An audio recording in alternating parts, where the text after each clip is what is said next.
Bhagavan Sri Sathya Sai Baba. To millions of devotees, he is an avatar exhibiting the powers of omniscience, omnipresence, and omnipotence. Who is this spiritual leader who possesses supernatural powers difficult, if not impossible, to fit into any rational scientific system of belief? To approach him, one must try to understand India, timeless, eternal, known as Bharat, the land of the Lord. In Sanskrit, Baha means the Lord, Rati means attachment. The people of India are attached to and love God.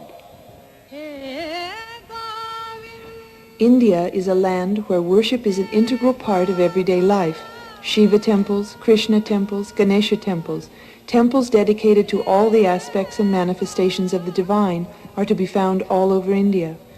The religions of the world coexist here, side by side. To a Hindu, the phenomenal world is but an illusion, Maya.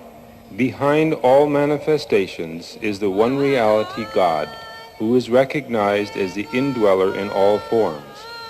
All life is sacred to a Hindu. Reincarnation is accepted as the continuity of life and is a basic part of the religions of India, as is the guru-disciple relationship. The basic texts of Indian spirituality, the Bhagavad Gita, the Vedas, and the Upanishads, sing the praises of the guru-disciple relationship. A guru is one who reveals truth through wisdom derived from direct experience. Radhe Mukunda Murari Govinda, Radhe Mukunda Murari Govinda. Bhagavan Sri Sathya Sai Baba is renowned throughout India as the Guru of Gurus, demonstrating all the qualities of an avatar. Baba said he behaves in a human way so that mankind can feel kinship, but rises into his superhuman heights so that mankind can aspire to reach the heights. Realizing the Lord within you as the motivator is the task for which the avatar comes in human form. My acts are foundations on which I am building my work, the task for which I have come. All the miraculous acts which you observe are to be interpreted so. This form bears the name Satya, truth. I can lead you onto the truth from which you have strayed. I have come to re-establish the rhythm of righteousness in the world. దివ్యాత్మ స్వరూపులారా త్రిగుణమిళితమైనటువంటి ఈ ప్రకృతి యందు ధర్మ క్షీణము for the protection of the virtues, for the destruction of evil doers, and for establishing righteousness on a firm footing, I incarnate from age to age. Whenever ashanti or disharmony overwhelms the world, the Lord will incarnate in human form to establish the modes of earning peace. I do not mention about Sai Baba in any of my discourses, though I bear the name as Avatar of Sai Baba. I do not appreciate in the least the distinction between the various appearances of God. Continue your worship of your chosen God along the lines already familiar to you. There is no need to change your chosen God and adopt a new one when you have seen me and heard me. There is only one God, is omnipresent. There is only one God and He is omnipresent. There is only one religion, the religion of love.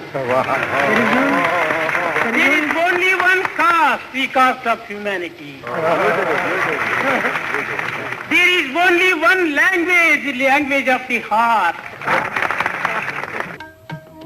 Satya Narayana Raju, known as Sathya Sai Baba, was born in the village of Putterparthi, South India, at sunrise on November 23, 1926, to a pious middle-class family. Sai Baba has said that he knew even prior to his birth where he would be born. He has also said that he was born with all the miraculous powers which he is now manifesting out of his will. The child became the pet of the entire village. His charming smile attracted all. He was called by the neighbors a Brahmajani, a realized soul, because of the love he showed towards all creatures and his insistence on a vegetarian diet. He never seemed to suffer pain and was known to tell the truth always. The children of the village called him Guru during the time he attended a one-room primary school. He was noted for composing devotional songs at the tender age of 7. At the age of 10, Sathya formed a bhajan group of 18 boys to sing songs of love and devotion to God. The group became famous in the area and was invited to many villages to perform. Often the boys put on morality plays written by Sathya for the entertainment and education of the villagers. He was sought after by the people who had lost articles of value because he was known for his intuitive perception which revealed to him their whereabouts. On March 8, 1940, the entire village was shocked to hear that a scorpion had stung his right toe. He fell as though unconscious and became stiff. Sathya's parents feared for his life, for in India few ever survived the poison of a scorpion sting. 2 days later, Sathya revived. His personality seemed to be completely transformed. Sai Baba said that he himself had initiated the entire process, for he could not wait any longer playing about as a child. On the 23rd of May, 1940, 14-year-old Satya Narayana announced to his parents, family, and close friends that he was Shirdi Sai Baba reincarnated. Shirdi Sai Baba was a renowned saint with genuine miraculous powers who died in 1918. Upon his passing, he told his devotees that he would reincarnate in 8 years. 8 years later, in 1926, Satya Narayana was born. Sai Baba told his family, "I have come to ward off all your troubles. Keep your houses clean and pure. I am no longer yours. I am leaving. I have full work ahead."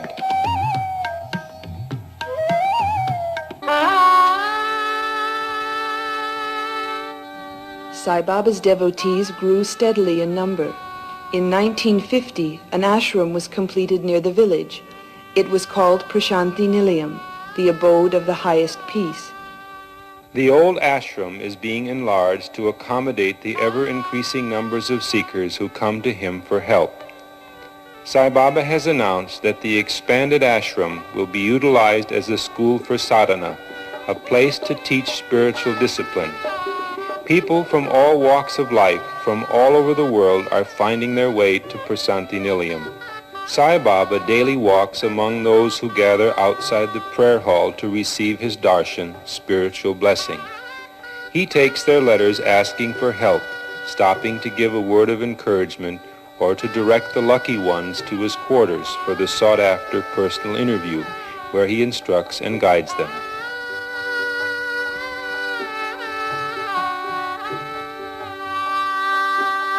Sai Baba says, when a sick person comes to me, I give him something. I create vibhuti ash or some other article.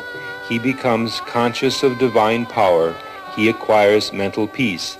That cures, that comforts, that consummates his wish. Baba, with a gentle wave of his hand, produces the sacred ash known as the truth of matter and gives it as a special grace. Thousands of people have witnessed the miracle of vibhuti, the inexplicable ultra-scientific wonder which is placed on the tongue or mixed with water and taken as a specific against illness. The vibhuti, produced out of the ether by Baba's will, is a constant reminder of the impermanence of the body, which is ultimately reduced to a handful of ash.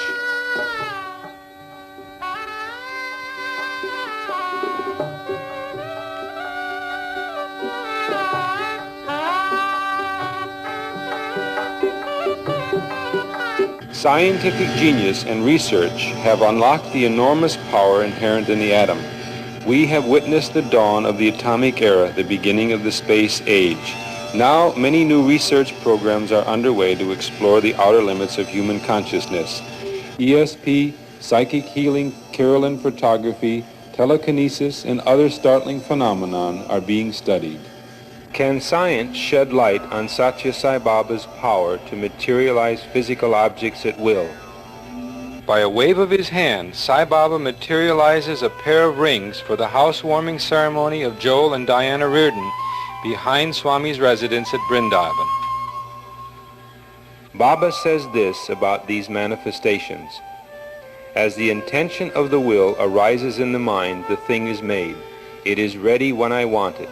The moment it is willed, the thing comes to hand or happens where I will it to happen.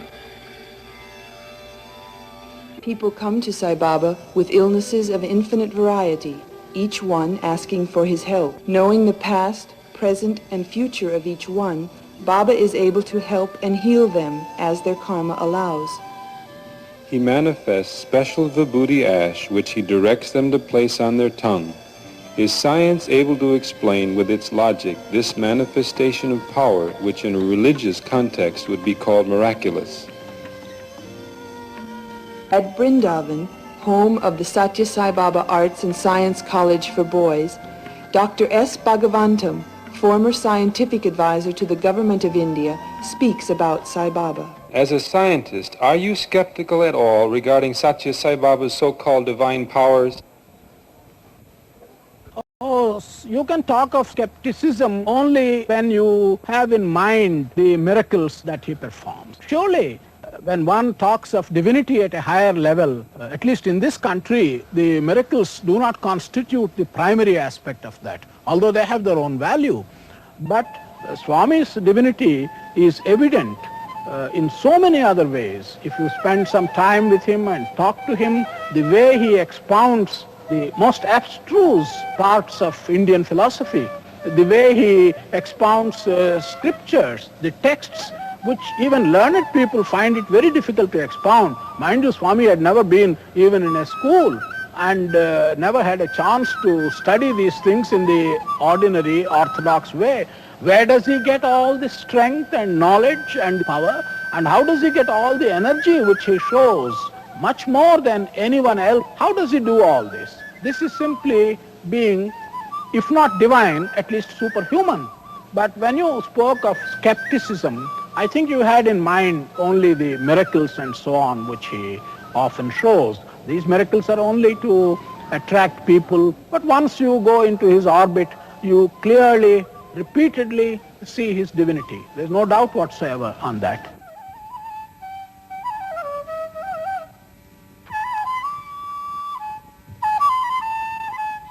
Every morning and afternoon, Sai Baba walks among the waiting ones, eager to have his darshan, sight and presence of a holy man.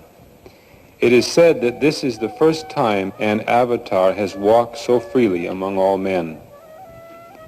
Sai Baba preaches no new message but echoes the teachings of Vedanta. His message is also basic to Buddhism, Christianity, and Islam. There is only one religion in the world, the religion of love, he often declares, and like Jesus in his greatest commandment, Sai Baba also stresses the necessity for demonstrating this love through active service to one's fellow man. Religion which does not manifest itself in acts of love, generosity, self-sacrifice, and compassion is no religion, says Baba. His own life illustrates his teachings. It is a continuous outpouring of devoted service in which personal convenience, comfort, privacy, leisure, and sensuous pleasure play no part. It is impossible to understand or explain the meaning and significance of Sai Baba. There can be no possible means of approach to this manifestation from the stage which we can attain. This is an incarnation which is beyond anyone's comprehension. Trying to explain Baba is as futile as the attempt of a person who does not know the alphabet to read a scholarly book. At best, we can only prepare to receive and benefit by the peace he confers and the bliss he grants.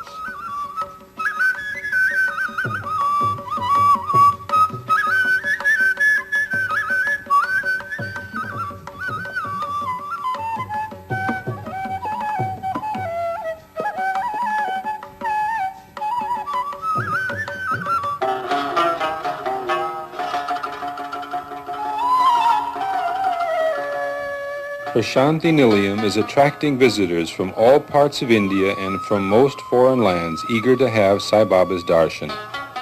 Tens of thousands of devotees gather for the Shivaratri festival when Sai Baba performs the Vibhuti Abhishekam. In his discourse, Baba tells the audience that you have come to get from me tinsel, petty cures and promotions, worldly joys and comforts. Very few of you desire to get from me the thing I have come to give you, namely liberation itself. Your worldly intelligence cannot fathom the ways of God. He cannot be recognized by mere cleverness of your intelligence. You may benefit from God, but you cannot explain him.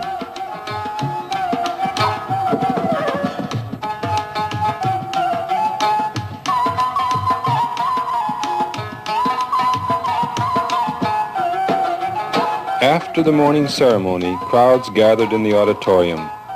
Baba spoke on the significance of the Vibhuti Abhishekam. The silver statue of Shirdi Sai Baba, Sathya Sai Baba's previous incarnation, was bathed and wiped dry. A jewel was produced by Baba by the wave of his hand and placed on the idol's forehead. A wooden vessel in the shape of a flower vase was held upside down overhead. Baba started churning the same with his hand inserted into it, throwing out large quantities of vibhuti, pouring from nowhere as it were, and covering the idol with exquisite fragrance. When Baba took out his hand from the upturned vase for a short while, the vibhuti stopped flowing down as though to convince the doubting ones that the otherwise empty vessel needed the divine hand for it to produce the vibhuti. The flow that seemed capable of being an unending one starts all over again as soon as Baba puts his hand into the vase. It is on such occasions that logic fails us. We begin to wonder more when the flow stops than when it resumes. Baba says that vibhuti is the most precious article in the truly spiritual sense. Ash is the ultimate condition of things. It cannot undergo any further change.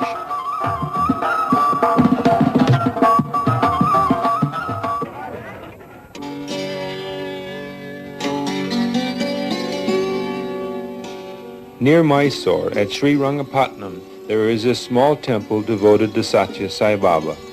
The temple was built by Haligappa, who had been a thief. After his first visit to Sai Baba at Prasanthi Nilayam, Haligappa bought 2 tiny enamel pictures of Sathya Sai Baba and Sai Baba of Shirdi. By the time he returned to Sri Rangapatnam, both pictures had begun to produce amrita, an ambrosia known as the nectar of the gods. What you are seeing is the spontaneous manifestation of this amrita from the enamel pictures. Haligappa now keeps them in a quart jar which daily fills up with the sweet nectar. He gives the amrita freely to all who visit the temple.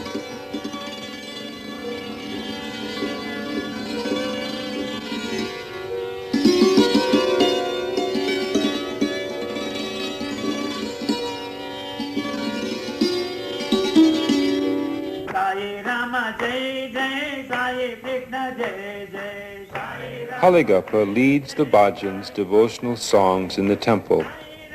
On the altar, pictures of Sai Baba daily produce vibhuti, which is also given away to the visitors.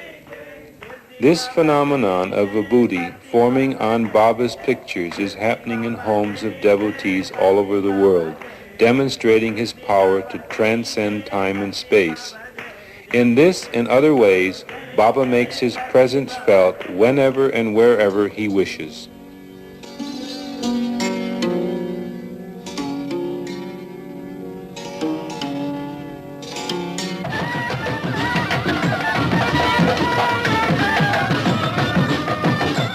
On Guru Purnima Day, Sai Baba visits the nearby village of Kadagodi, where devotees have gathered from all over India to pay homage to their Guru.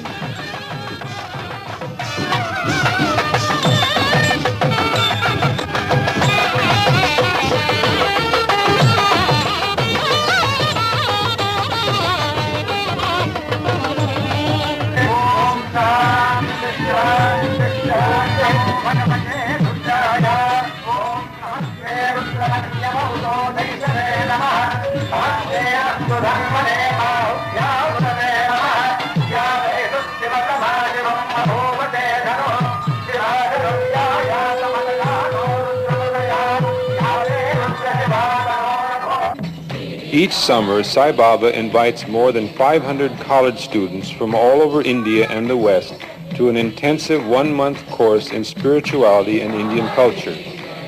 All the teachers and students are the guests of the Sathya Sai Education Foundation. The Foundation's immediate task is to raise the level of spirituality throughout India by educating her children. Baba is establishing schools throughout the country which offer spiritual guidance along with training in traditional academic subjects. Students must be taught the great lessons of India's ancient culture, says Baba. He wants the youth of India to understand and appreciate the religious customs of other countries and free themselves of all feelings of separateness and difference. On this graduation day ceremony, Professor V.K. Gokak, former Vice Chancellor, Bangalore University, head of Sai Baba's educational system, speaks about Sai Baba. Bhagavan himself has said that the first 16 years of his life were spent in Bala Leela, playing divine pranks as a child.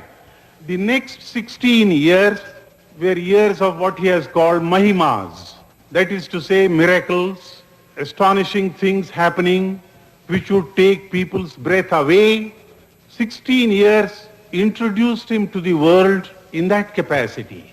Then from his 32nd to his 48th year, the third set of 16 years, these have been years of what he has called Upadesh, delivering these discourses, speaking to people about the riddle of life, offering his own explanation for this enigma of life, and doing this for millions of people all over this country and abroad.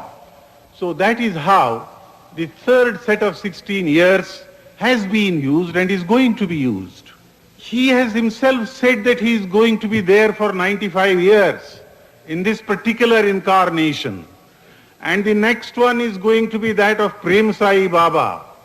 That will be in a village, in a district called the Mandya district in the Kannada country. There he is going to be born and he is going to be called Prema Sai Baba. Narayana Hari Om Hari Om Hari Om Narayana Hari Om Hari Om Hari Om Sai Narayana. Sai Baba pays special attention to the children who visit him. Here, he gives blessed food to each child. Baba teaches them about the brotherhood of men and the fatherhood of God. This instills in the children a respect for all religions. One evening, Sai Baba took some devotees and a group of students from the college to a nearby dry riverbed. There he gave a discourse on the nature of creation and brought forth from the sand a silver statue of the goddess of Chamundi. This causes wonder to you, but to me, they are just my nature. This is drawing. Through such manifestations, it is possible to pass on and to give the feeling for divinity and develop faith in divinity. This lion eyes. What is the deepest spiritual significance of these manifestations? The answer is God's power exceeds time and place and is not subject to time and place. Swami Kriyananda, a direct disciple of Paramahansa Yogananda and founder of Ananda Community Ashram, has this to say about his visit to Sai Baba. Many people have asked me to give my impressions of Sathya Sai Baba. On the subject of Sai Baba, India seems fairly evenly divided. Some say his miracles are a purely divine work. Others claim they are ego-motivated. But he does many things besides materialize objects, and some of his miracles, at least, would not be possible if they were rooted in ego. He has changed countless lives for the better. He has saved innumerable people from tragedy, oftentimes when they prayed to him mentally from a distance of hundreds of miles. Baba's teachings are all of divine love, service, humility, and surrender to God's will. With every materialization to which I was a witness, I could observe no desire on Baba's part to impress others. My impression rather was that his entire thought was centered on giving to them and not on receiving anything in return. In fact, I'm told he won't accept anything even if it's offered to him. Close disciples of his have told me Baba considers his materializations quite insignificant, almost as if to say, look how easily material objects can be brought into manifestation. Why consider it worth your while to run after them? He stresses renunciation and non-attachment. My meeting with Sri Sathya Sai Baba was a great inspiration to me. Sai Baba has said, "My life is my message. I eat as you do, move about as you do, talk in your language, and behave so you can recognize and understand, for your sake, not for my sake.